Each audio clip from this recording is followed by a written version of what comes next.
Hakim konstitusi harus mundur.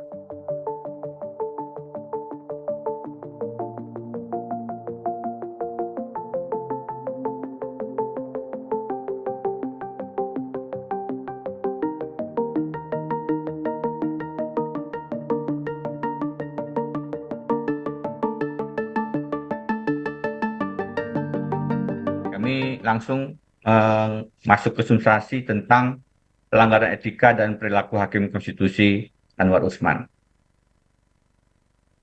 Kita sama-sama paham bahwa hakim terlapor tidak mengundurkan diri dari perkara yang mengandung benturan kepentingan dengan keluarganya, perkara yang menguji konstitusionalitas syarat umur capres-cawapres berdasarkan Undang-Undang Pemilu.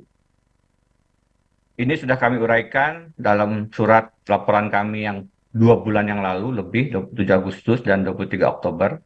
Pelanggaran etika yang dilakukan oleh hakim terlapor menurut kami sebenarnya terlihat nyata dan terang benderang, utamanya ketika tidak mengundurkan diri dari penanganan perkara yang mengandung benturan kepentingan dengan keluarganya, yaitu kakak ipar Joko Widodo dan keponakan Gibran Rakabuming Raka. Pengunduran diri seorang hakim dari penanganan perkara karena ada benturan kepentingan yang kita kenal sebagai konsep judicial disqualification atau recusal, atau juga ada asas nemo judec in causa sua, yang artinya tidak boleh seorang hakim memeriksa perkara yang terkait dengan kepentingannya.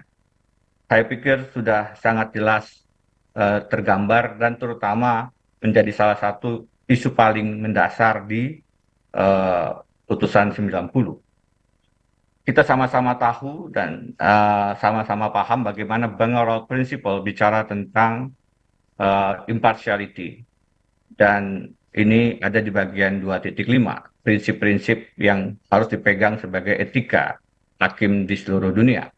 Termasuk terkait dengan keluarga, ada di bagian 2.5.3, Bangarol Principle. Di dalam Peraturan Mahkamah Konstitusi nomor 9 tahun 2006, terutama butir 5 huruf B, dengan jelas disampaikan bahwa Hakim Konstitusi harus mundur jika ada benturan kepentingan dalam penanganan perkara yang terkait keluarganya.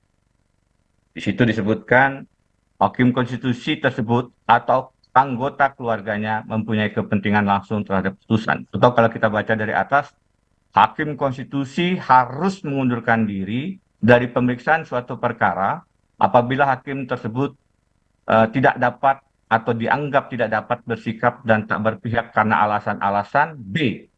Hakim konstitusi tersebut atau anggota keluarganya mempunyai kepentingan langsung terhadap putusan. Fakta bahwa dalam putusan 90,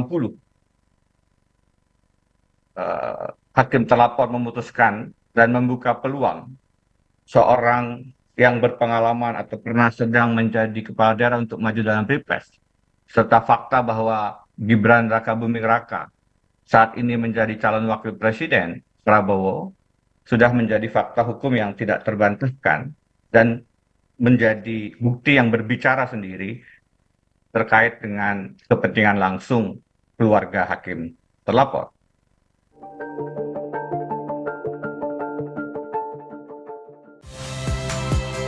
Saya Nitya Anissa, saksikan program-program Kompas TV melalui siaran digital, pay TV, dan media streaming lainnya. Kompas TV, independen, terpercaya.